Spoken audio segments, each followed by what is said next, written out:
Syekh Nawawi Al-Bantani di dalam kitabnya Ats-Thimarul Yani'ah, beliau kata yajuzul intiqal min madhabin ila madhabin akhar walau li mujarradit tasyahhi.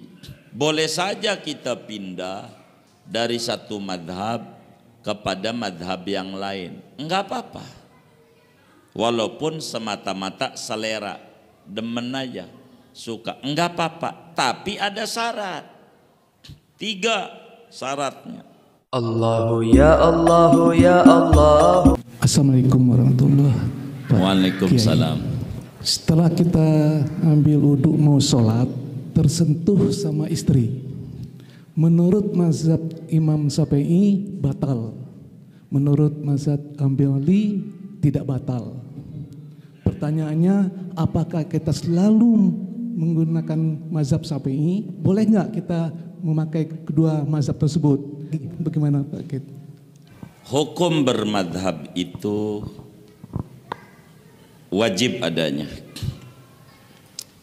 Wajib kita bermadhab. Dari mana bermadhab ini wajib?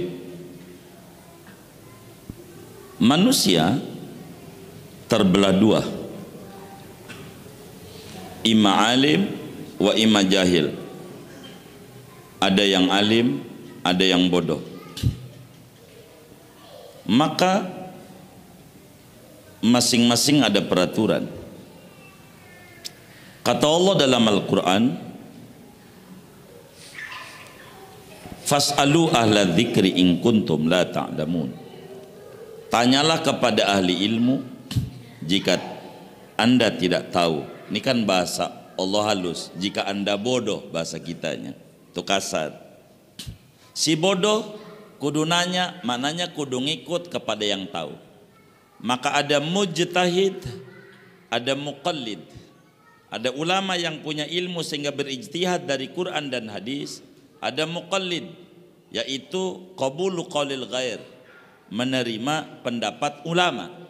Si bodoh, maka si bodoh namanya si buta, si alim namanya si melek. Maka yang buta jangan ngotot kayak yang melek, begitu. Yang buta, yang melek kudu percaya. Kata yang melek, ini ada selokan, loncat, gua ogah, cebur, begitu. Maka si buta kudu ngikut si melek, si bodoh kudu ngikut si alim, si muqallid kudu ngikut mujtahid. Bermadhab wajib adanya. Apakah kudu bermadhab Syafi'i? Nah, ini tidak wajib. Tidak wajib. Silakan mau ikut madhab yang lain. Madhab ini banyak. Madhab Syafi'i boleh, madhab Maliki boleh, madhab Hanafi boleh, madhab Hambali boleh. Silakan saja. Boleh, boleh. Tidak mesti harus bermadhab Syafi'i. Bermadhab wajib adanya. Adapun ngikut kepada madhab mana, itu silahkan saja. Silahkan. Begitu. Tidak wajib bermadhab Syafi'i. Lalu timbul pertanyaan, kenapa yang diajarin adalah fikih madhab Syafi'i, tidak madhab Maliki, tidak madhab Hambali, tidak madhab Hanafi? Masalahnya madhab Syafi'i aja belum ngerti, gimana mau pindah-pindah yang lain? Masalahnya yang ini belum kelar, begitu. Yang ini belum rapi, gimana mau madhab lain? Maka itulah kenapa ulama mengajarkan kepada umat itu madhab Syafi'i semacamnya, begitu. Sama bandingannya Quran. Kata Nabi, unzilal Quran ala sab'ati ahruf.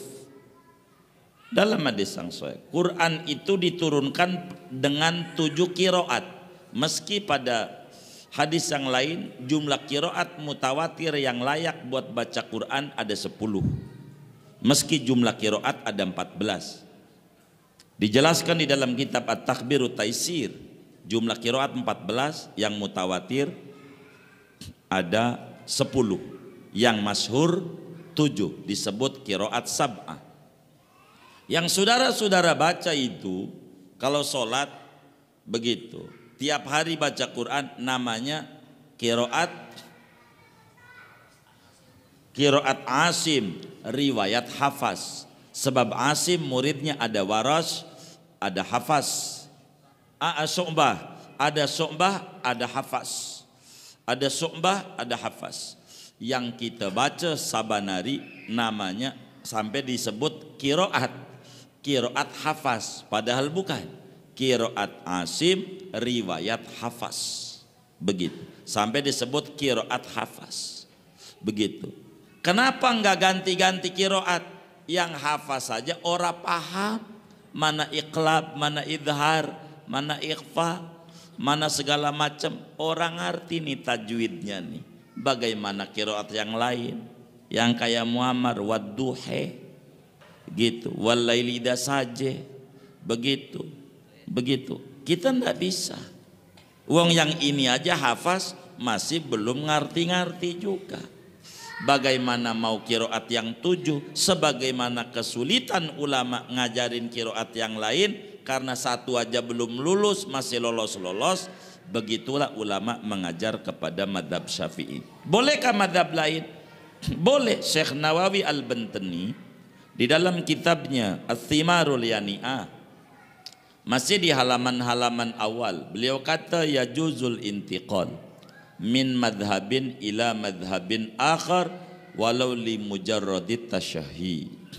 Boleh saja kita pindah dari satu madhab kepada madhab yang lain, enggak apa-apa, walaupun semata-mata selera, demen aja, suka, enggak apa-apa. Tapi ada syarat, 3 syaratnya. Tidak boleh talfiq. Ini yang kemudian kita pahami pada bab wudu tadi. Madhab Syafi'i, sentuhan laki sama perempuan bukan mahram, sentuhan kulit bini, itu batal dalam madhab Syafi'i. Madhab Malik tidak batal asal tidak ada syahwat. Madhab Hanafi tidak batal walaupun ada syahwat, yang penting tidak bersetubuh, begitu. Cuman kita harus pahami, yang jadi pertanyaan, bolehkah kemudian kita mau sholat habis salaman nama bini, kemudian kita langsung sholat aja ikut madhab Malik umpamanya, boleh enggak? Tar dulu, bukan masalah boleh enggaknya. Wudhu kita ngikutin madhab Malik enggak tadi? Begitu wudhunya, begitu paketnya, supaya kita jangan ampe ngambil nyomot yang enak-enak, begitu. Karena ada aturannya, biar gampang. Mohon maaf karena ini ada video juga, takut saya diprotes nih, begitu. Nanti dikatakan saya menyebar hoak kena RUU lagi. Tapi buat memudahkan pemahaman, bukan penghinaan, untuk perbandingan demi memudahkan pemahaman. Ada warung Padang, ada warteg, begitu. Warung Padang ada warteg. Warteg tuh sama warung Padang harganya lebih murah warteg, gitu. Bumbunya lebih kentelan di warung Padang. Warung Padang, apalagi warung Padang apa? Putra Minang Japos. Putra Minang Japos. Ini nih yang punya Putra Minang Japos di Japos. Jadi kita makan di warung Padang, makannya di warung Padang, tapi harganya ngotot nyonto warteg. Boleh nggak sama kasirnya? Hah? Kenapa nggak boleh? Kenapa nggak boleh? Beda manajemen, beda aturan, nggak boleh. Kalau makan di warung Padang harganya ngikut warung Padang. Kalau makan di warteg rasanya ngikut, iya. Harga juga, iya. Artinya Mazhab Syafi'i wudunya begini. Ini biar boleh Bapak. Nih, wudunya begini, ini sah. Mazhab Malik, Bapak wudunya begini, kagak sah.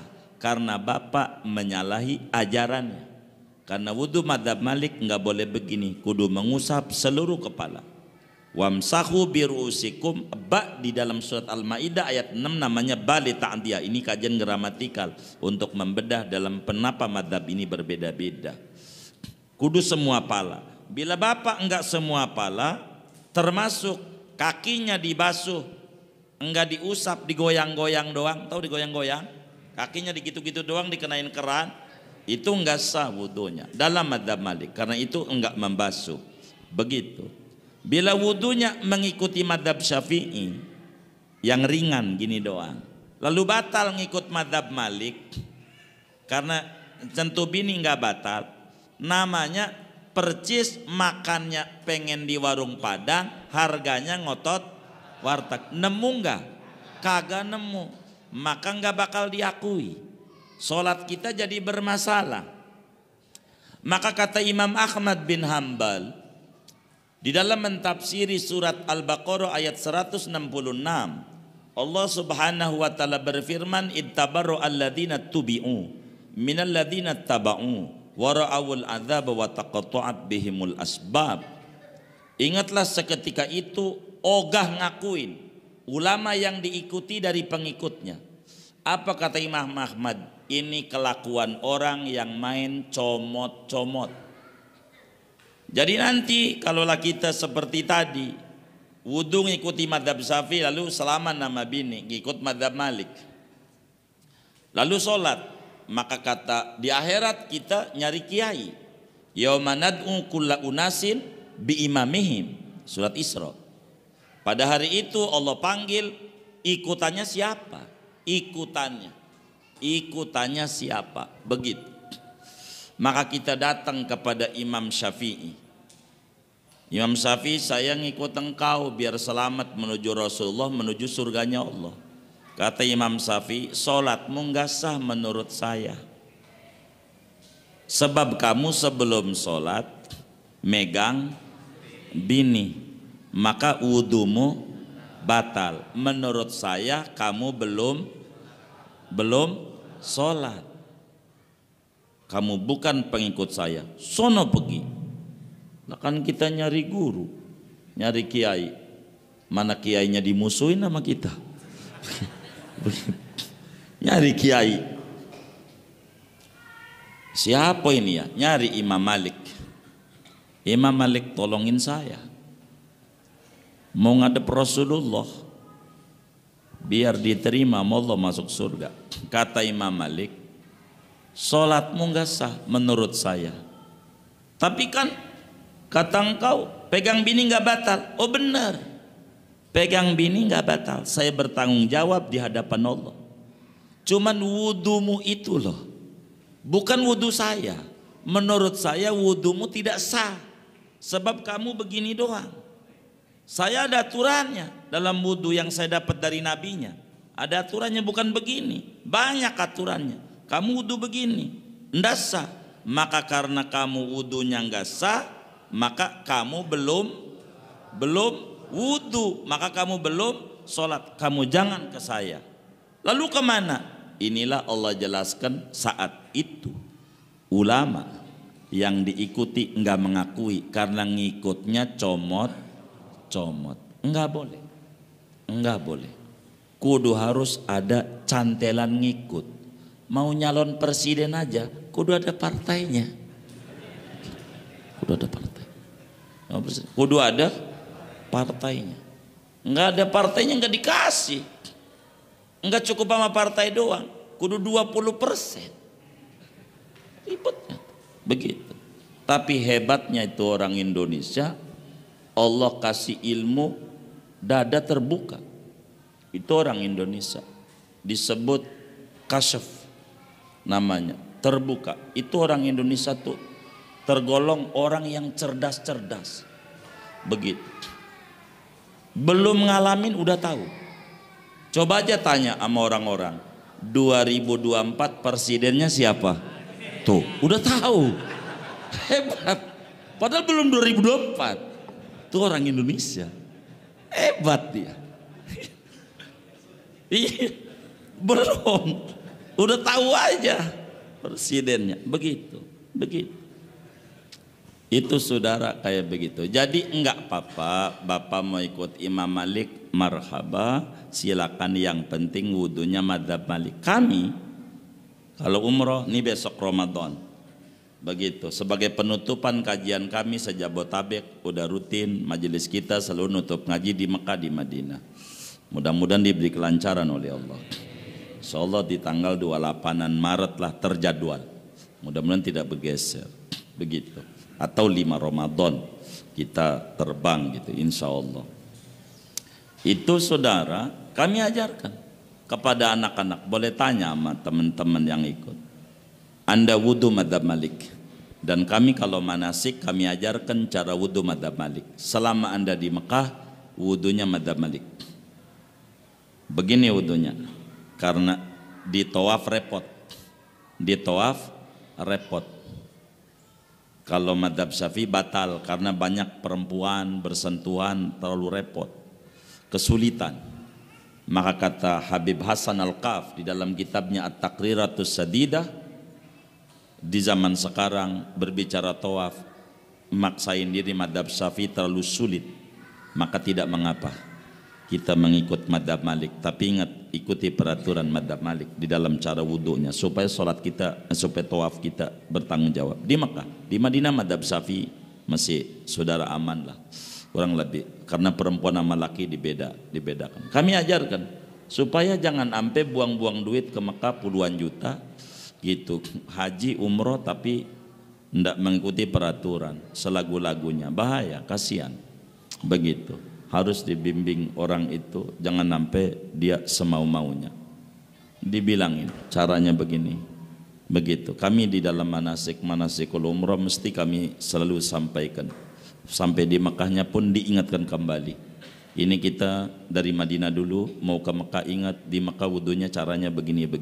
Selama di Mekah saban hari, enggak apa-apa, agar supaya kita tidak menyalahi. Sebetulnya bagi orang yang bermadhab Syafi'i, bila wudhu itu mengikuti apa yang Imam Syafi'i sampaikan, mengamalkan daripada sunnah wudhu yang dalam madhab Syafi'i jumlahnya ada 70 sunnah, kalau ini diamalkan semua madhab mengiyakan, bakal ngakuin kita wudhunya. Imam Malik pun iya, saya juga kayak begitu wudhunya, asal dikerjakan semuanya. Karena di dalam kaidah hukum madhab Syafi'i al-khuruj minal khilaf mustahabun, keluar dari khilaf itu adalah amat sangat dianjurkan. Amalin, kita kan ajarin pada waktu ngaji bab wudu, sunat mengusap seluruh kepala, caranya yang kepala gitu. Kenapa tuh? Karena Imam Malik nyuruhnya seluruhnya. Itu begitu. Jadi enggak apa-apa pindah madhab, yang penting diroikan, jangan sampai ada talfik, mencampur adukan hukum yang ulama pada akhirnya tidak mengakui. Begitu. Enggak boleh makan di warung Padang harga warteg, enggak wajib makan di warung Padang, enggak wajib makan di warteg, istilahnya silakan, tapi ikuti masing-masing peraturannya. Itulah di dalam kaidah-kaidah madhab. Semuanya ulama benar. Wa kulluhum ala hudan min rabbihim. Semua madhab ini benar. Enggak beda kayak apa namanya kali Ciliwung, kali Cisadane, kali ini semua ujungnya dari Bogor, Katulampa. Ujungnya, semuanya ujungnya dari Rasulullah. Kenapa berbeda-beda? Ini kan daya tangkap. Kayak kita jalan-jalan aja. Nih ngaji nih. Beda-beda yang dilihat.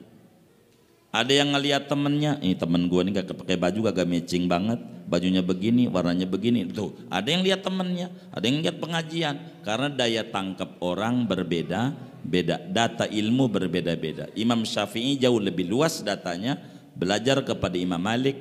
Jadi sehingga mengkaji, mendalami fikih Maliki, belajar di Irak kepada Imam Muhammad bin Hasan, mendalami daripada fikih Hanafi bagaimana, dikomben bagaimana cara beristinbat, bagaimana Quran hadis Imam Malik, inilah muncul madhab Syafi'i. Maka ada seorang wali min awliyaillah, waktu mimpi ketemu Allah, kata dia, ra'aitu rabbal izza fil manam, aku mimpi ketemu Allah dalam tidur. Fakultu al madhahib fil Islam katsira, ya Rabb, madhab ini banyak. Ayyu madhabin ata madhab, madhab apa yang mesti saya ikuti? Faqala rabbul izzah, Allah jawab, madhab ibni Idris madhabun nafis. Madhab Imam Syafi'i Muhammad bin Idris adalah madhab yang paling bermutu, adalah at-tawassut baina ahli ra'yi was sunnah. Begitu. Ini madhab Syafi'i. Jadi, dan ini madhab yang paling banyak diikuti, madhab Syafi'i. Adapun dalam jual beli, lebih banyak orang kita ini mengikuti madhab Hanafi. Maka NU yang berdiri 1926 oleh Mbah Hasim, Kiai Hasim Asy'ari, murid daripada Syekh Nawawi Al-Bantani ini, itu dalam NU lambangnya ada 9 bintang. Bintang itu ada 9 bintang. Begitu. Apa itu 9 bintang? Yang gede lambang Rasulullah, 4 ke kanan artinya sahabat 4 ke kiri artinya madhab 4. Silahkan mengikut madhab yang mana saja dari madhab 4, Anda masih NU. Begitu Mbah Hasim Asy'ari, begitu. Inilah keluasan dan keluasan para ulama-ulama kita. Kurang lebih demikian. Wallahu a'lam.